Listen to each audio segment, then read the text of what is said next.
Oh, they used to stick me in the rear end so I got I know.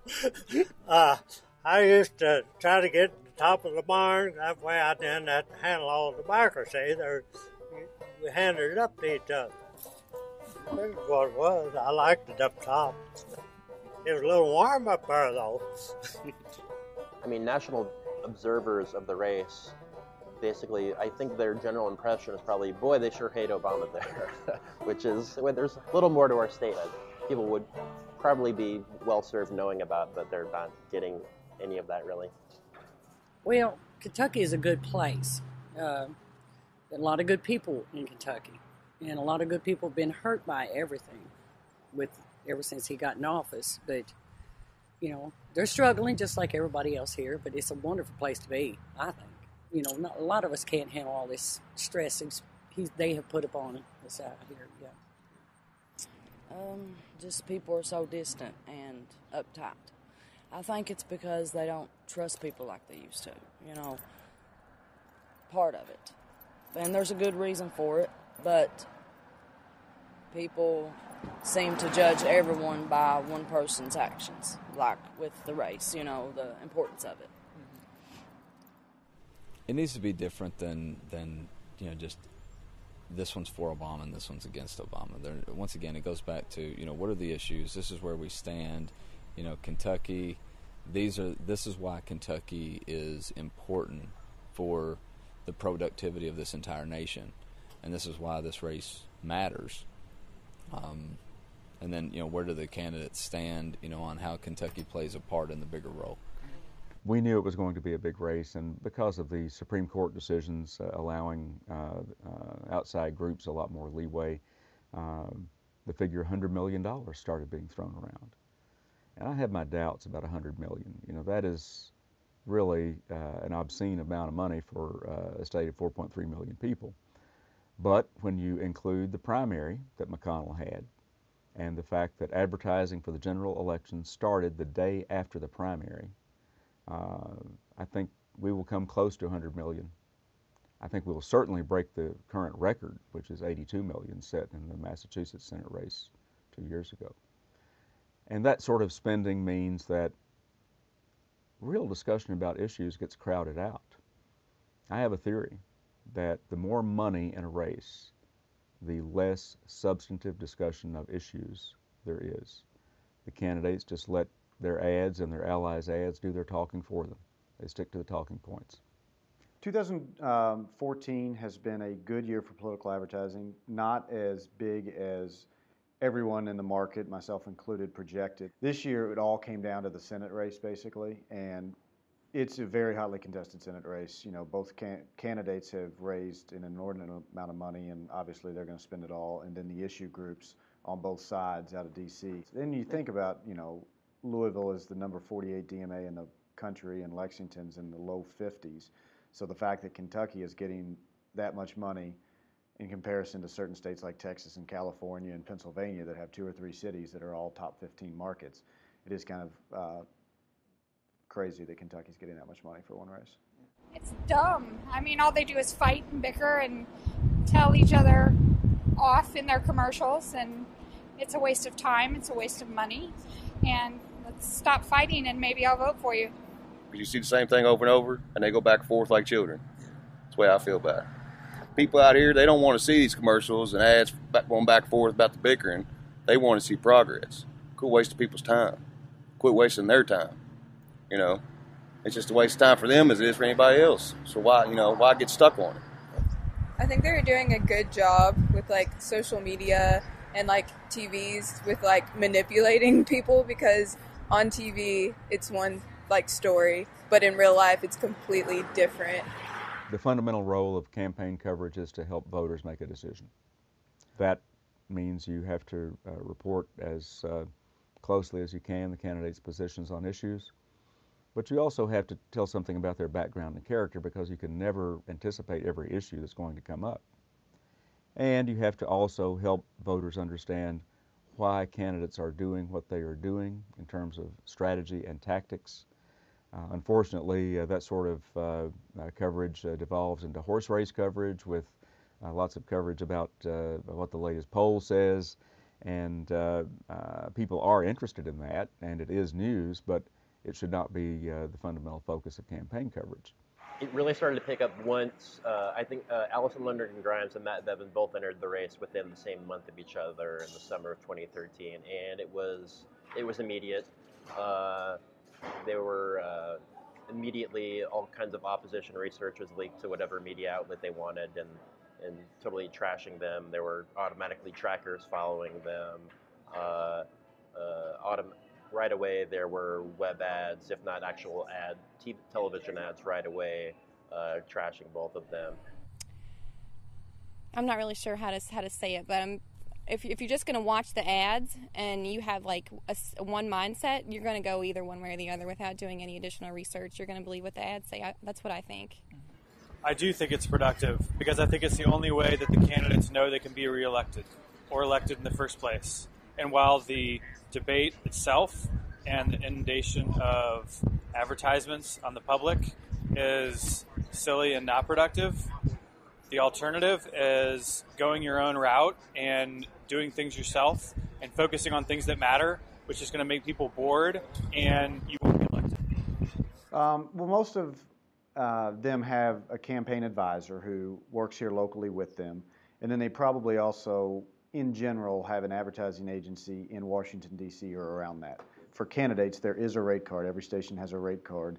So you just email that over, and they look at it, and they know the ratings too. And, you can throw some sales things in there, talk about, how much our ratings are growing over time and will probably be higher when this ad runs than it was 6 months ago.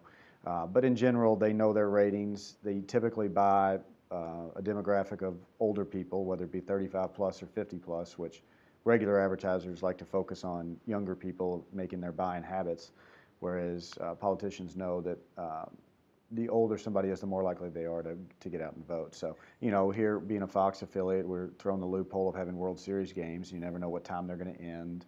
Business has definitely picked up. We're very busy, but I try to look at it just purely from an art and labor standpoint, really. This is my work. I've done work where I've built things and they've been at people's houses and you can go there and see them, but you can see this all over the city. It's pretty cool. Outside of thinking about work, it is what it is. It's promoting a certain view one way or the other. Really, there's only two ways, neither of which I give a shit about, And that kind of pisses me off. But they basically paid my paycheck, so I'm okay with that. We believe our job at WDRB is journalism and to report all the facts and to take kind of a neutral stance.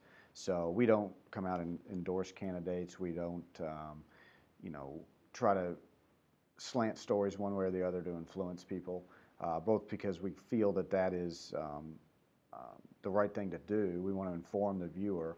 And, you wouldn't want to totally alienate a potential client or potential viewers.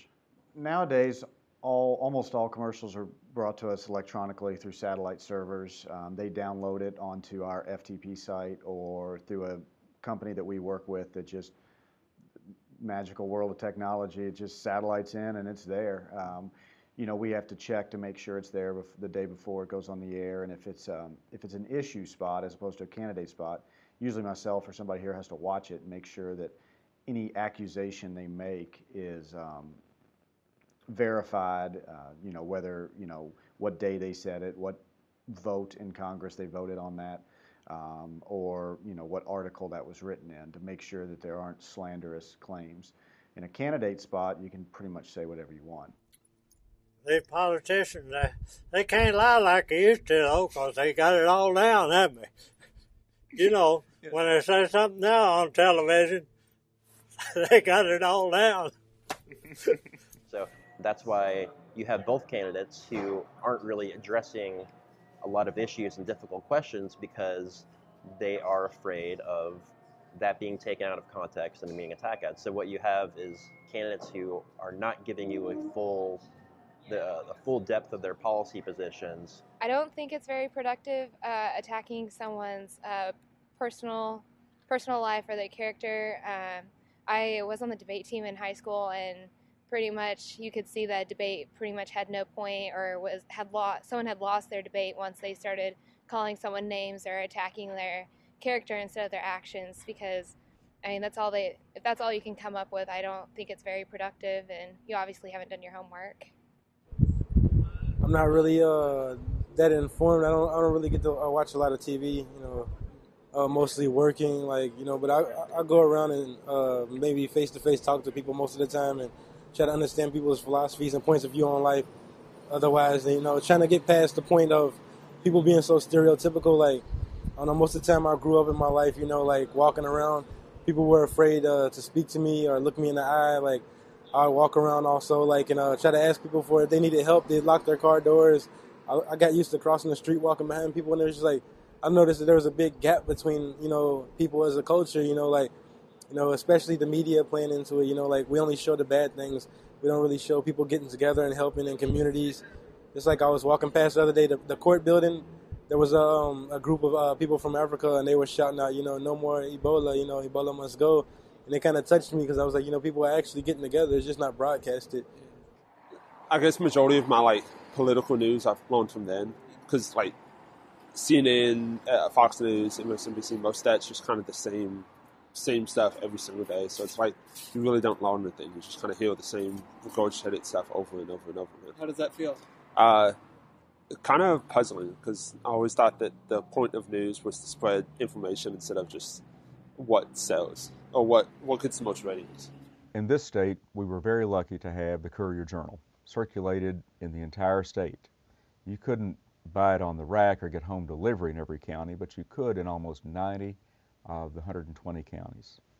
We had a state that had a common, reliable source of information, and a newspaper that had the wherewithal to hold politicians and institutions accountable. And that day's long gone, because there's just not the manpower available. And the newspaper no longer tries to cover the state as a whole, doesn't circulate in the state as a whole. I think the attitude now is, well, if they want to read the paper, they can read it online. The paper has ceased to be a great source of statewide influence.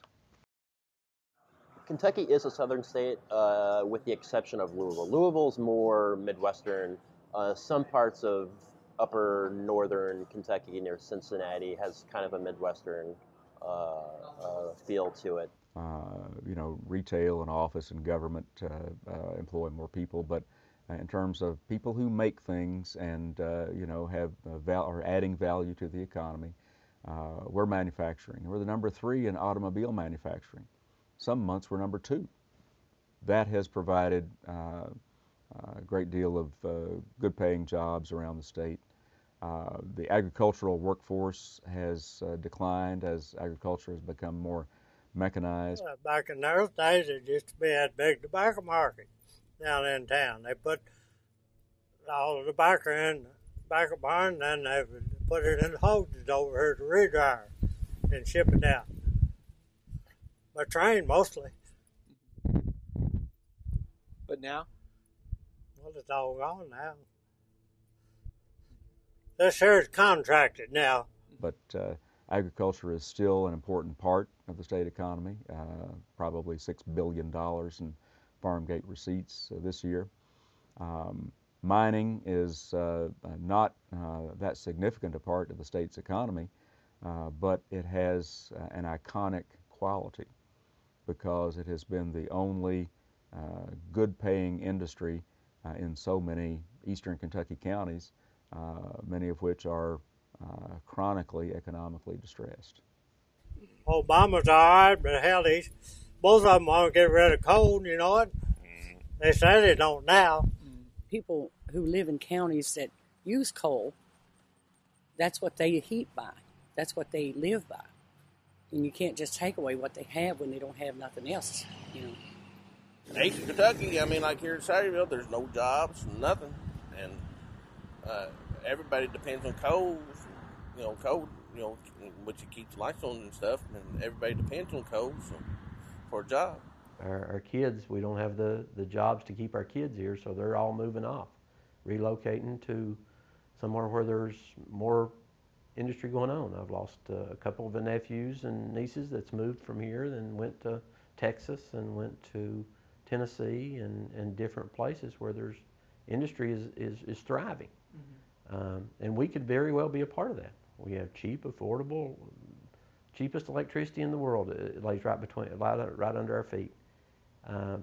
But instead, we've been regulated out of a job and forced to basically just draw food stamps or welfare, so we've cut the cost of living. I know in Pike County in eastern Kentucky, they've lost probably in the neighborhood of 10% of its population in the last 24 months. And overall, probably more than 30% or 40% of the population has left in the last 30 years. So it's generations. You know, once we had the resurgence of the coal industry this time, we couldn't find enough people to work already. So we were well short on manpower, and so now we went through another cycle, and the industry is probably less than half on total tons produced as it was producing. So now we're down to another mass exodus of 2 or 3 generations of people. It's kind of surreal to have a discussion and a debate where both candidates basically agree with each other, but they're blaming each other for the demise of an industry that really has very little to do with Barack Obama. It has to do with changes in the energy market, has to do with the dramatic decrease in the price of natural gas. You're hearing finger pointing and saying that Barack Obama is to blame, or Grimes is even blaming Mitch McConnell. Well, why haven't you done anything? And the fact that this is an industry that is already declining. They spend a lot of money on politicians. They may employ less than 1% of our workforce, but they probably, in a way, employ more than 90% of our elected officials in the state. So people are both afraid to say anything that might be deemed as pro-regulation or pro-environment, because then you hate coal miners, you're against Kentucky itself. I think we could have been served if people were actually talking about the issues that affect Kentucky. There are some people talking about that, but from the Senate race, no. Neither candidates are talking about how we're going to diversify the economy of eastern Kentucky. So if the candidates were talking about that, and the rest of the people in the country were hearing that conversation and saying, wow, what are we going to do to help these people in Appalachia, that would be great, but we're not hearing that. Oh, well, I mean, a lot of great brainstorming. That, you know, just some of that particulars that they bring up. These 2 folks that are running are really bright people, but we got a lot of bright people here that have tremendous ideas about how to bring economies in here, but also how to generate our own types of economy in a local way. So that would, yeah. If we got a sincere debate about that, or a discussion, or a round table, it would have to help. It's not only coal; it's just a lot of it's coal, but trying to get better jobs and other things for people. Especially here in Sayreville, we need some jobs to come in here to up the economy here. I mean, a lot of people's on unemployment and stuff like that. So the people would love to diversify. The area would love to have a diversification, have anything that they could diversify to. The jobs that's being offered, or the jobs that's out there, are basically entry level or minimum wage positions. And our biggest employer in Pike County now is the hospital and the medical field. We see it in our housing. Housing is dropped precipitously. You see as far as high tech, I don't know that there's anything out there that's been offered probably in the last 24 months in eastern Kentucky. And so I think it's the devastation has just begun. And I don't think that people realize that if we were sacrificing it for a higher standard of living, I don't think there would be an issue. I don't think anybody would even think about it. But we're sacrificing it for a lower standard of living. That's typically what American democracy is today. It's just you learn about the candidates from dishonest attack ads. You raise millions of dollars, cut a $2 million check, and no one can know that you are behind the ad, and then you totally trash the candidate with what could be totally blatantly misleading argument in it, and no one can hold you accountable for that. So that's just American democracy today. There's nothing honest about it, and even if one of those candidates feels that way or feels a certain way, that doesn't matter. They're going to be projected in a different way. They're going to be projected in their party's way, you know? To me, it's all fake. And it's not going anywhere. It's basically a huge joke. And I think people take it way too seriously. I mean, it's just going nowhere. But it needs to. Well, yeah. Like some kind of civic idealism to the whole thing. Well, I don't think it helps necessarily, because it brings the influences of those people that are putting the money in that are away from here, who really don't know what's going on. So it does have an effect. But now, you know, that kind of reform is that's above my pay grade for sure. But it's got something needs to be done. Either smaller donations from a lot of people, or just let it be wide open, and that's your freedom of speech source. Yeah. I mean, to me, my opinion, you know, you spend all the money you want to. It's who, you know, it's what the people want selected. I mean, you take like a poor person like me, you know, get out here and just go around door to door and campaign. Will probably win it quicker than the person that's spending billions of dollars. You know. I think that they're just reasons like that is why the country's in debt, and it's uncalled for. And everybody's going to pay for it for something that didn't even need to exist. You know, it's once again, we got all these problems socially. Why couldn't that money go to something versus, you know, getting that person in office? Let's use that money to something that's more important that actually the people care about versus who's in office. And one illustration of this was in 1995, when this state had the only governor's race ever subsidized by public financing. They gave you $2 for every dollar you raised, and the limit was $2.1 million. You raised $700,000, and the state gave you $1.4 million, and that was it. In that general election, both candidates subscribed to the system, and they had more joint appearances than I think any other set of gubernatorial candidates has ever had, about 35. And it really created an informed electorate. Sure, there was plenty of advertising and misleading advertising, but I covered almost all those joint appearances. And it was the greatest governor's race ever, because you actually had the two candidates, and people got a very good idea before the election what these candidates were about. You know, we could have a $100 million race and 100 joint appearances if the candidates wanted to do it, but they don't think it's in their interests. They have certain messages they want to deliver, and they don't want those messages to be stepped on by the verisimilitude of being out in the campaign. If we could get some people in there that are honest enough to help the Kentucky people and everybody else everywhere else, it's mainly hit Kentucky hard, all that mess. They can get somebody in there that will do the right thing and do their jobs instead of worrying about what they can make from it. I think it'll turn out fine. I'll say probably the same, because I mean it ain't gonna be no difference. It's all messed up. So I mean, it's what's been done. It's got to work with what we got. So like that, I reckon. Are you hopeful? Yeah. If they do something, it will. You know, if they act upon their promises and their campaign,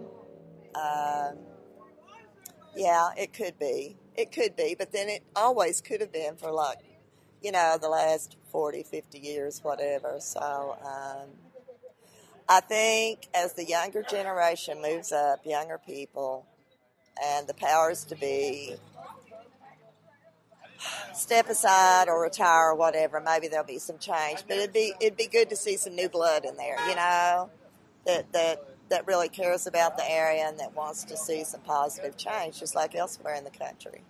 If politics just winds down to the end of just picking apart a person, then what are the real important topics that we're trying to get across? If it's talking about that person's quality and not what's important for our nation or important for our state, or important for like the world, why are we talking about all these other things? At the state level, we actually have a greater potential for historic change in the elections for the state house than we do in the Senate election, because the Kentucky House has not been Republican since 1921, and experts now rate it as a toss-up. So that would be a very historic change for the state. That's another problem with not having a true statewide newspaper anymore. We would have reporters all over the state writing incisive stories about each of these very critical state house races. I mean, I think it's a good, healthy thing, you know. It's like, and it's also really interests me that even people like our age are taking interest in it, because I feel like for a long time, and even still some, that people just don't get it. And now that, you know, like the more like guys I'm buddies with and stuff take more interest in politics and, you know, helping out, you know, local people on the, or helping out people campaign on the local level, it's really great. And like I say, I think it's a good thing. And even though I'm, you know, definitely biased towards one of the candidates in the Senate race, it's definitely a good race, and it's good for people to go, well, you know, at least in America you have these options. You know what I mean?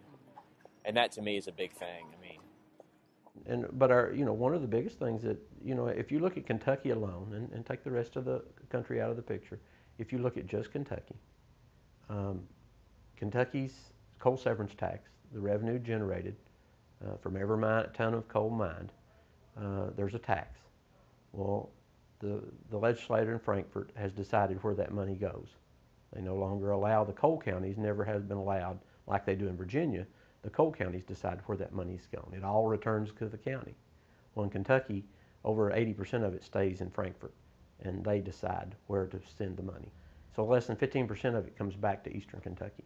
The other 85% stays in Lexington and Louisville, and they have isolated us and not gave us an infrastructure nor a 4-lane highway system to allow us to expand our economy the way it should have been expanded 35, 40 years ago, when we had the money, the revenue to pay for it. That has been delayed and delayed and delayed, and now it's too late, I'm afraid. And that everything we have done is been against very proud people, a very proud person that wants to work every day, that doesn't need a handout and doesn't want one, and yet they've been forced to take handouts just to trying to survive. But that's powerful. Well, I mean, it's just people don't think about it. You know, we've lost. It doesn't take much, a little planning. You know, you can do miracles, but you can't do it from the back of your car seat driving down the road looking out the back window. And that pretty well kills any future growth or future plans you've got for generations. I mean, even in a busy, crazy political year, it still only represents, you know, 15 to 20% of the advertising spending in the market. So stations don't make it or break it with a political race. It certainly helps add to the bottom line, but you know, we still are in business to A, serve the viewers the most, and B, take care of our 52-a-week year advertisers. In November and December, there's a lot of retail push, you know, leading into Black Friday, and, you know, a lot of the auto dealers have to do end-of-the-year liquidation sales, and, you know, auto's typically the #1 category for probably every TV market in the country. So that'll be a big factor, and, you know, just the general economy, and whether, you know, you be watching the news, and the first thing they'll report is whether Black Friday was up or down, and that, you know, that's a big factor in our business too. Spend a little time here. You can't make a valid impression just passing through or even staying for a short time. You need to really stay in a community and get to know the people. That's what I would tell them. There's a lot of talent here, a lot of intelligent people here, a lot of people that are in a position to make a positive change. If they don't take it more seriously, no. Quit worrying about everybody else, just do what needs to be done. And don't forget the small guy, you know. You got people like me, struggle, work, you know. I don't make the money they do, but I bet you I work 3 times harder than they do, honestly. Well, I don't take it too personally, but I look at it, you know, we got people out here that do try to make a living, and we don't walk around worrying about what other people think. We worry about ourselves and help people, but they more concerned about criticizing each other, you know. They're talking about how they are much better than the next person. I don't care about you. I care about policy. So stop talking about yourselves and start talking about policy. Yeah, and I don't want to sound like I'm on one side or the other, but government is getting a little large, or it's getting a little bit too involved in everyone's lives. I think if both sides could agree on that, and then agree on what to do. I don't think necessarily one side really wants more government, but they see a way to solve the problem with more government. So if they could both just sit down and agree on that and try to trim things without partisan attacks, well, it would help. Yeah. I really do hope things change for the better. That's my main thing right there. I want to see it get different, and I want to see it, be productive for me as a citizen and as a whole as a community. And I feel that it's really kind of marketed towards a certain class of people, and I feel like it's not really even that applicable to me. Like as an average citizen, like I would be kind of rated on the lower poles of, kind of upper lower class, kind of on that borderline. And I feel that it's just, I don't feel like it. I feel like I'm being set up for failure when it comes to that, in a citizen's perspective.